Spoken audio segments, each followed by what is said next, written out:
Hello दोस्तों, welcome back to a new video. तो आज के इस वीडियो में हम लोग एयरफोर्स अग्निवीर के लिए अपने रागा का प्रैक्टिस सेट नंबर 6 करने वाले हैं यहाँ पर, जो कि पिछली साल का प्रीवियस ईयर का पेपर रहने वाला है, जो कि आपके एग्जाम के पॉइंट ऑफ व्यू से बहुत ज़्यादा इंपॉर्टेंट है। तो इन क्वेश्चंस को मत छोड़ना, क्योंकि ये पिछली बार एग्जाम्स में आए थे। तो इस प्रकार के क्वेश्चंस आपके एग्जाम्स में आ सकते हैं, क्योंकि यहाँ पर जो आपका प्रैक्टिस सेट है वो एकदम आपके एग्जाम के पैटर्न के आधार पर होने वाला है। इससे पहले मैं 6 प्रैक्टिस सेट और लेकर आ चुका हूं। अगर आप लोगों ने वो वाले नहीं देखे हैं तो वो भी देख सकते हो आप लोग, लिंक डिस्क्रिप्शन बॉक्स में मिल जाएगा प्लेलिस्ट का। और इस क्लास की पीडीएफ आपको टेलीग्राम चैनल पर मिल जाती है क्लास खत्म होने के बाद। तो टेलीग्राम का भी लिंक डिस्क्रिप्शन बॉक्स में है। अगर टेलीग्राम का नाम से सर्च करना चाहो तो सर्च कर लेना सरकारी एग्जाम फाइटर, तो वहाँ पर आ जाएगा। ठीक है, तो चलिए यहाँ पे अब स्टार्ट करते हैं। तो सबसे पहले रोज की तरह हमारा आज का सेक्शन सबसे पहले रहेगा जीके का सेक्शन।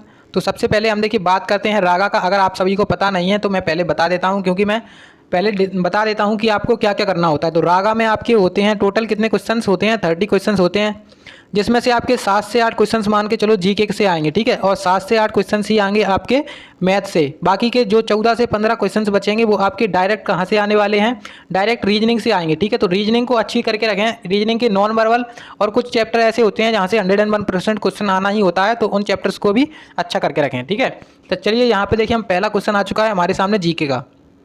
तो इस क्वेश्चन में बोल रहे हैं हमारे राष्ट्रीय ध्वज के झंडे का लंबाई और चौड़ाई का अनुपात कितना है। तो ये क्वेश्चन पिछली साल पूछा गया था जुलाई में। ठीक है, एग्जाम हुआ था आपका जुलाई में, उसमें पूछा गया था कि हमारे राष्ट्रीय ध्वज के झंडे की लंबाई और चौड़ाई का अनुपात कितना है।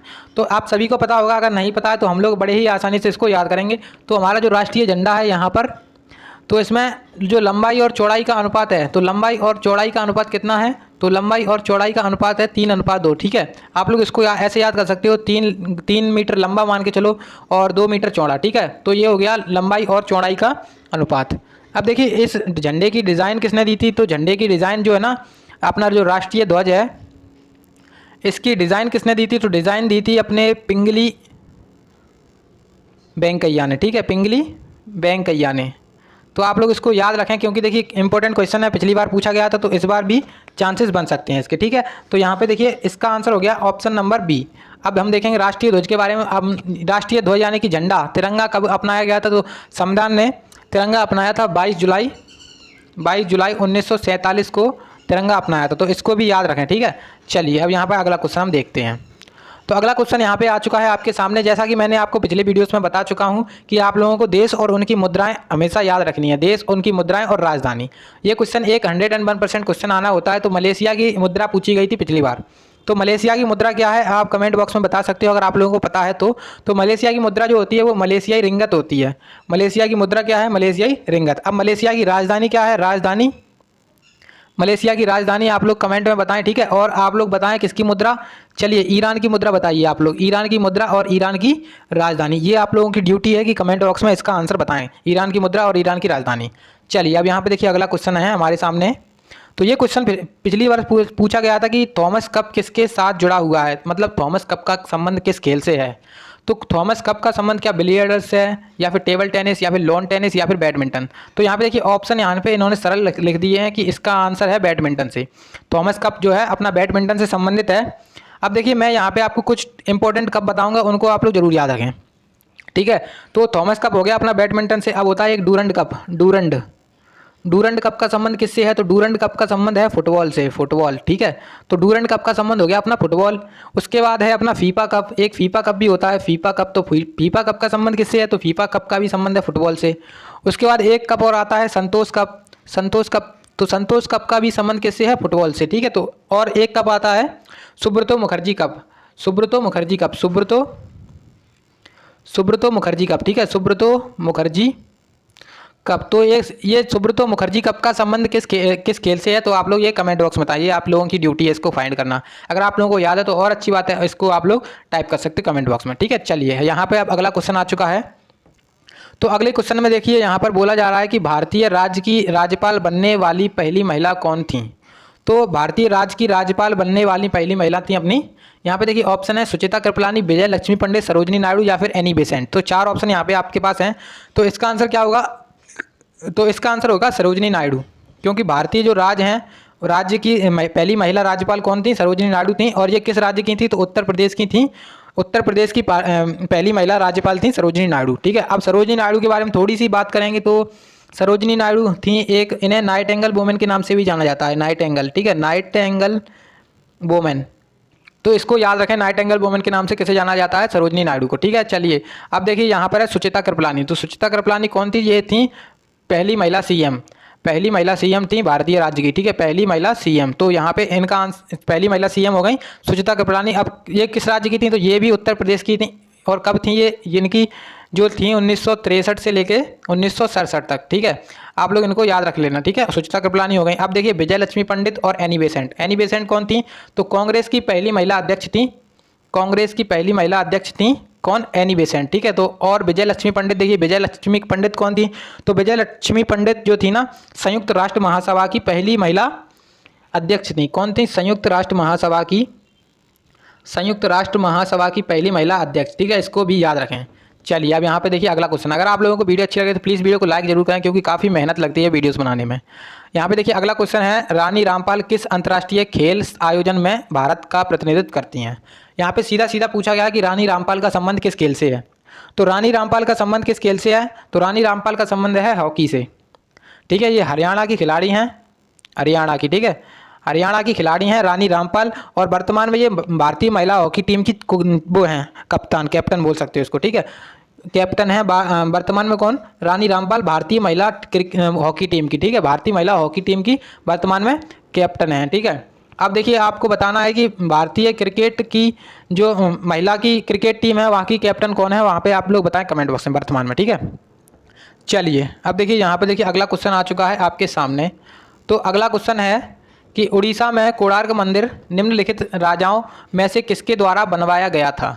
तो उड़ीसा का जो कोणार्क मंदिर था वो किसने बनवाया था, तो नरसिंह देव प्रथम ने बनवाया था उड़ीसा का कोणार्क मंदिर। अब उड़ीसा का कोणार्क मंदिर है जो, ये सूर्य मंदिर भी इसे ही बोलते हैं, इसका नाम एक सूर्य मंदिर है, एक इसका नाम क्या है, सूर्य मंदिर, ठीक है, और एक इसका नाम है ब्लैक पैगोडा, ब्लैक पैगोडा। तो इसको इस नामों से भी जाना जा सकता है, सूर्य मंदिर और ब्लैक पैगोडा। तो ये है उड़ीसा में स्थित। कई बार क्वेश्चन आ जाता है कि ब्लैक पैगोडा कहाँ पर स्थित है, तो यहाँ पे देखिए ब्लैक पैगोडा हो जाएगा उड़ीसा में स्थित, ठीक है। तो इसका आंसर हो गया नरसिंह देव प्रथम ने। अब देखिए उड़ीसा के बारे में आप लोग अगर जैसे आपको उड़ीसा से पूछ लिया जाए कि उड़ीसा के सीएम कौन है और गवर्नर कौन है, तो आप लोग उनको बताएं कमेंट बॉक्स में कि उड़ीसा के गवर्नर और सीएम कौन है, ठीक है। चलिए देखिए यहाँ पर हो चुके हैं हमारे 6 क्वेश्चंस पूरे। अब देखिए लास्ट क्वेश्चन आ चुका है जीके का कि टेहरी बांध का संबंध किस नदी, टेहरी बांध जो है वो किस नदी पर बना हुआ है। तो इसके आपके पास ऑप्शन यहाँ पे हैं, कोयना नदी पर, बासंगर नदी पर, या फिर चंबल नदी पर, या फिर भागीरथी नदी पर। तो 4 ऑप्शन है, तो इसका आंसर क्या होगा, तो टेहरी बांध है भागीरथी नदी पर। और कहाँ पर है ये, तो उत्तराखंड में स्थित है, उत्तराखंड में, ठीक है, उत्तराखंड में स्थित है टेहरी बांध, जो कि भारत का सबसे ऊंचा बांध है, जो भारत का सबसे ऊंचा बांध है कौन सा, टेहरी बांध, ठीक है। तो भारत का सबसे ऊंचा बांध अगर पूछ लिया जाए तो टेहरी बांध है, जो कि आपके उत्तराखंड में स्थित है और भागीरथी नदी पर स्थित है, ठीक है। चलिए अब हमारे हो चुके हैं अब जीके के क्वेश्चन। अब हम चलेंगे यहाँ पर मैथ के क्वेश्चन की ओर, ठीक है। तो देखिए मैथ का क्वेश्चन नंबर 1 आ चुका है आपके सामने। इसमें बोल रहे हैं आयत का विकर्ण 17 सेंटीमीटर और लंबाई 15 सेंटीमीटर है, आयत का क्षेत्रफल ज्ञात कीजिए। तो हमें सबसे पहले पता होना चाहिए आयत के विकर्ण का फॉर्मूला। तो आयत का विकर्ण जो होता है वो होता है l² प्लस b², यानी कि लंबाई का स्क्वायर प्लस चौड़ाई का स्क्वायर, जिसको ऊपर अपन लगा देते हैं रूट। तो इसका मान कितना है, 17 है। देखिए अब इधर से हम रूट हटाएंगे तो उधर हो जाएगा स्क्वायर। तो इसका स्क्वायर कितना होता है 289, 17 का स्क्वायर 289। अब l² प्लस b², ठीक है, ये हो गया। अब उसके बाद देखिए b² है यहाँ पर और l², यानी कि l है हमारे पास, लंबाई कितनी है 15। अब 15 का स्क्वायर कर देंगे तो कितना हो जाएगा, तो 289 में से 15 का इधर चला जाएगा, ये l² इधर प्लस का है तो उधर जाके माइनस का हो जाएगा, और कितना हो जाएगा, 15 का स्क्वायर होता है 225, ठीक है। तो 225 हो गया 15 का स्क्वायर। अब कितना आएगा b² का मान, तो b² का मान आ गया 64। कैलकुलेट कर सकते हो आप लोग। तो b का मान आ जाएगा यहाँ पर 8। तो जैसे ही b का मान आ गया 8, देखिए हमारे पास लंबाई थी 15 और चौड़ाई थी 8। अब हमें क्या करना है, आयत का क्षेत्रफल निकालना है। तो आयत का क्षेत्रफल क्या होता है, लंबाई गुणा चौड़ाई। तो 15 गुणा 8 हो जाएगा 15 8 120 सेंटीमीटर स्क्वायर, ठीक है। तो ये हो जाएगा इसका क्षेत्रफल 120, ठीक है। ऑप्शन नंबर यहाँ पे आपका डी राइट आंसर हो जाएगा, ठीक है। चलिए यहाँ पर देखिए अगला क्वेश्चन देखते हैं हम। तो अगला क्वेश्चन आ चुका है कुछ इस प्रकार से आपके सामने। इस क्वेश्चन में बोल रहे हैं देखिए अमित और सूरज की आयु का अनुपात 3:7 है। उनकी वर्तमान आयु का अंतर 24 वर्ष है, उनकी आयु का योग क्या होगा? उनकी आयु का योग ज्ञात करें। तो ये हमें क्वेश्चन पूछा गया है। अमित और सूरज की आयु है 3:7 के अनुपात में। उनकी वर्तमान आयु का अंतर 24 है। देखिए 3:7 के अनुपात में है और इसका अंतर दिया गया है हमें 24। जैसे 3 इनका अंतर कितना है, तो 3 और 7 का अंतर हो जाएगा 4x। ठीक है, 3x और 7x का अंतर 4x मान लो। और उसके बाद क्या बोल रहे हैं, 24 है इनका अंतर, तो बस x का मान आ जाएगा। x का मान आ गया 6, तो x का मान इधर रख देंगे तो इनकी आयु आ जाएगी, और x का मान इधर रख देंगे तो इनकी आयु आ जाएगी। लेकिन हमसे पूछ रहे हैं उनकी आयु का योग क्या ज्ञात करें। तो उनकी आयु का योग यहाँ पे देखिए उनका अनुपात दिया गया है। तो अनुपात कितना है, अनुपात है 3:7। ये इनका योग कितना हो जाएगा, तो इनका योग हो जाएगा 7 + 3 यानी कि 10x। तो 10x हो जाएगा। जो योग हमें निकालना है x का मान रख देंगे हम, तो 10 × 60 आ जाएगा, 10 × 6 आ जाएगा सॉरी। तो उनकी आयु का योग कितना आ जाएगा, 60 वर्ष। ठीक है, तो ऑप्शन नंबर यहाँ पे सी आपका राइट आंसर हो जाएगा। ठीक है, चलिए। और जिन्होंने अभी तक चैनल को सब्सक्राइब नहीं किया है, सब्सक्राइब जरूर करें चैनल को। अब यहाँ पे अगला क्वेश्चन है, निम्नलिखित प्रश्न में प्रश्न चिन्ह के स्थान पर क्या आएगा। यहाँ पे आपको बोर्ड मास नियम लगाना है, सिंप्लीफिकेशन से है, कुछ ज़्यादा टफ नहीं है। तो इसको सॉल्व करेंगे हम। तो 8 + 7 है, तो यहाँ पे उसके बाद गुणा है, उसके बाद यहाँ पे बटे में आ जाएगा 40 और -2। तो इसको 8 × 5 = 40 यहाँ पे डिवाइड हो जाएगा। तो देखिए कितना आ गया, 8 + 7/5 और -2। तो ये है यहाँ पर। अब देखिए इसका हम कर लेंगे तो कितना आ जाएगा, 8 × 5 = 40 और 7 हो जाएगा 47/5 -2। ठीक है, तो ये हो गया 47/5 -2, 47/5 -2। अब इसको सॉल्व करेंगे तो कितना आएगा, 37/5। तो ये आ जाएगा आंसर आपका। तो 37/5। अगर यहाँ पे आंसर नहीं दिया जाता 37/5 तो अपन इसको डिवाइड भी कर सकते थे, लेकिन हमें यहाँ पे यही आंसर दे दिया है, तो यही हमारा राइट आंसर हो गया। ठीक है, तो option number B right answer हो गया। चलिए अब देखिए अगला क्वेश्चन यहाँ पे आ चुका है आपके सामने। तो देखिए इस क्वेश्चन बोल रहे हैं निम्नलिखित को हल करें। तो यहाँ पे आपको एक अंडर रूट दिया गया है और 0.4 के ऊपर यहाँ पे बार लगाया है। तो इसका मान हमें निकालना है। जब भी देखिए बार लगाई जाए किसी में, तो उसका मतलब होता है उसके नीचे लिखेंगे हम 9। यहाँ पे हो जाएगा 4/9। तो 4/9 हो गया, तो उसके ऊपर है अंडर रूट कितना, और यहाँ पर अंडर रूट हो गया 4/9। तो इसका बस खोल लेंगे तो कितना आ जाएगा, 2/3। 2/3 किस ऑप्शन में दिख रहा है हमें, ऑप्शन नंबर सी, जो कि राइट आंसर हो गया। ठीक है, चलो अब देखिए यहाँ पर अब आ चुका है अगला क्वेश्चन।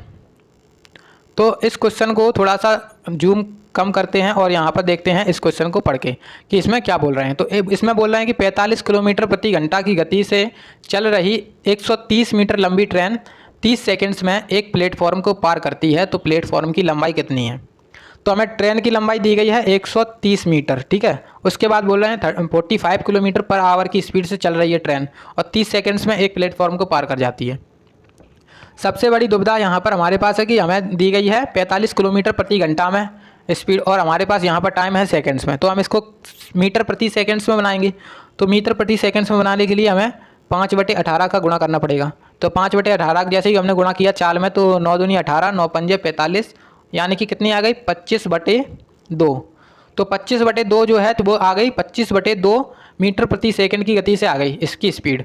अब बोल रहे हैं 30 सेकंड्स में पार कर रही। तो 25/2 मीटर पर सेकंड में, एक सेकंड में 25/2 मीटर, तो 30 सेकंड में कितनी हो जाएगी, तो 15 यहाँ पर आ जाएगा कट के। तो 25 × 15, 25 × 15 कितना आएगा, 15 पंजे 75, 15 दूनी 30 और 7 37, यानी कि 375 मीटर उसने चल लिया है ट्रेन ने। 375 मीटर उसने चला है ट्रेन ने। उसके बाद हमसे पूछा जा रहा है कि 130 मीटर तो ट्रेन की लंबाई है। देखिए 375 मीटर उसने टोटल चला है, उसमें से हम 130 मीटर अगर घटा देंगे ट्रेन की लंबाई, तो हमारी जो ट्रैक की लंबाई है, प्लेटफॉर्म की लंबाई है, वो आ जाएगी। तो देखिए 5 यहाँ पे बचेगा, यहाँ पे बचेगा 4, उसके बाद यहाँ पे बचेगा 2। तो 245 मीटर का 245 मीटर का अपना प्लेटफॉर्म है। तो ऑप्शन नंबर 1 यहाँ पे राइट आंसर हो गया। ठीक है इसका। चलिए तो यहाँ पे देखिए अगला क्वेश्चन आ चुका है। इस क्वेश्चन में बोल रहे हैं कि एक निश्चित कार्य को पूरा करने के लिए ए और बी एक साथ 10 दिन में एक साथ 10 दिन लगते हैं ए और बी को, बी और सी को एक साथ 14 दिन लगते हैं, और सी और ए को एक साथ 20 दिन लगते हैं। तीनों ने एक साथ मिलकर 8 दिनों तक काम किया, फिर ए और बी ने काम को छोड़ दिया। सी अकेले काम को कितने दिनों में पूरा करेगा। तो इसको हमें बड़े ही आसानी से सॉल्व करना है। तो सबसे पहले हम तो इसका एलसीएम वगैरह लेते हैं। ये एक मेथड हमने बताया था अपनी पिछली वीडियोज़ में। देखिए सबसे पहले तो ए और बी कर रहे हैं कितने दिनों में, 10 दिनों में। उसके बाद बी और सी कर रहे हैं कितने दिनों में, 14 दिनों में। उसके बाद सी और ए कर रहे हैं कितने दिनों में, ये कर रहे हैं 20 दिनों में। तीनों का हम एलसीएम ले लेंगे। तो तीनों का एलसीएम कितना आ जाएगा, तीनों का आ जाएगा 140। फिर इनकी एफिशिएंसी निकालेंगे, क्षमता निकालेंगे। तो 10 का डिवाइड करेंगे इसमें तो कितना आ जाएगा 14, इसका 14 का करेंगे तो यहाँ पे 10 आ जाएगा और 20 का करेंगे 140 में तो कितना आ जाएगा 20 सत्ते 140। अब ये आ गई इनकी क्षमता। अब देखिए बोल रहे हैं तीनों साथ मिलकर काम करना है।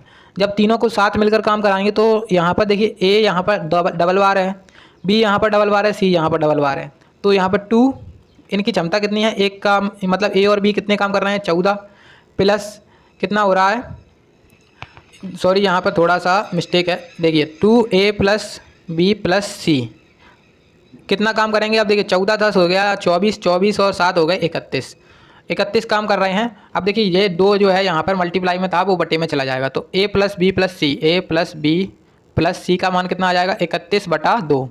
तो ये आ गया a प्लस बी प्लस सी की क्षमता, यानी कि एक दिन में ये 31/2 काम कर रहे हैं, 31/2 काम कर रहे हैं एक दिन में। आप बोल रहे हैं लेकिन कितने दिनों तक तीनों ने साथ में काम किया है, 8 दिनों तक, तो 8 दिनों का काम निकाल लेंगे तो 8 यहाँ पे 4 बच जाएगा और 4 एकम 4, 4 3 12, मतलब 124 काम खत्म कर चुके हैं ये लोग।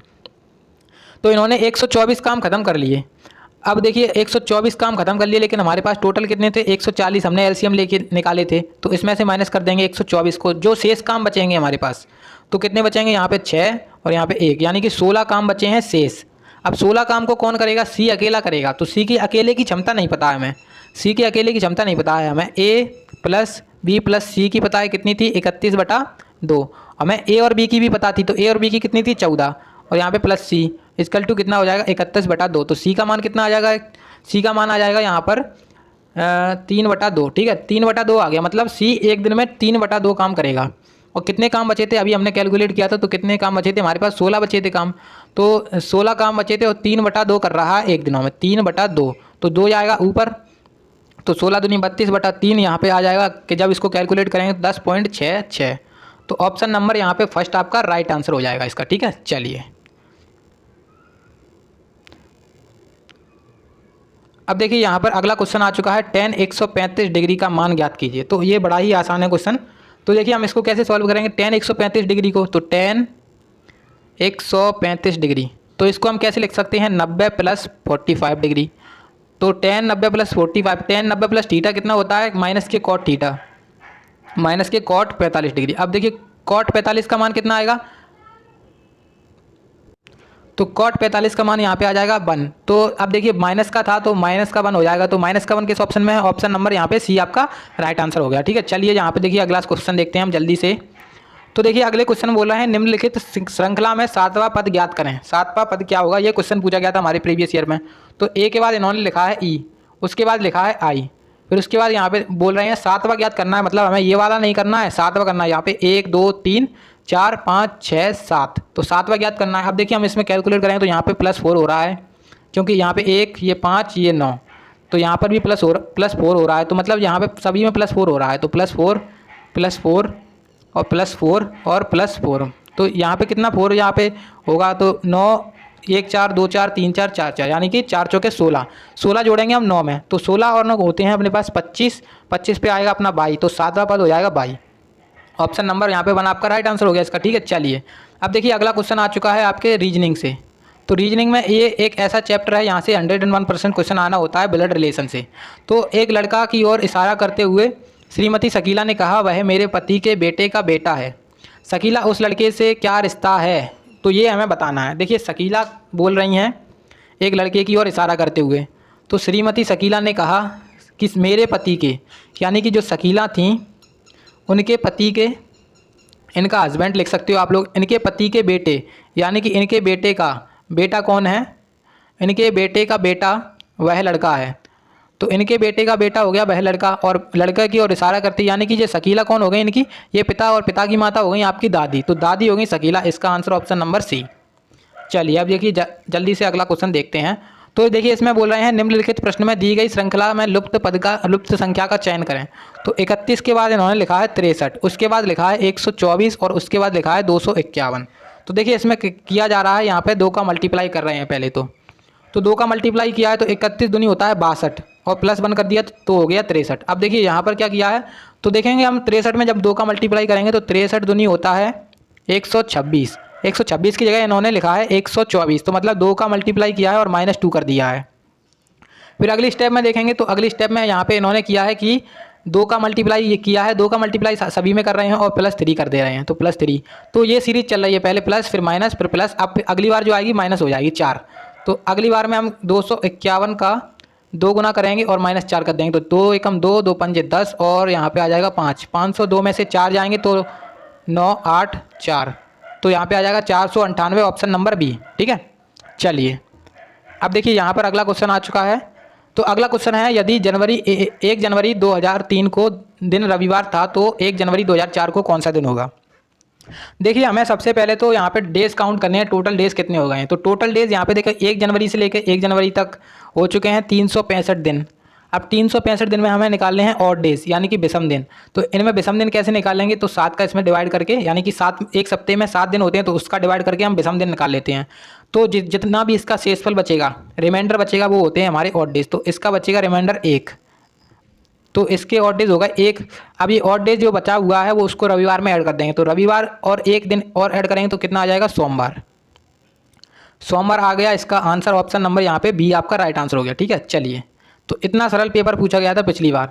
तो घृणा उसी प्रकार से संबंधित है प्रेम से जिस तरह निर्माण से संबंधित क्या है। तो निर्माण क्या है, निर्माण का मतलब होता है बनाना, और किसी चीज़ को यहाँ पे घृणा का मतलब है किसी से नफरत करना, और उसका विलोम शब्द है प्रेम करना।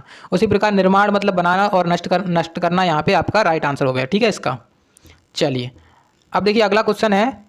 इसमें बोल रहे हैं कि गुणा का अर्थ है माइनस, माइनस का अर्थ है डिवाइड, प्लस का अर्थ है गुणा और डिवाइड का अर्थ है प्लस। तो हमें देखिए इसमें इस इक्वेशंस का मान निकालना है, लेकिन चिन्ह को चेंज करके।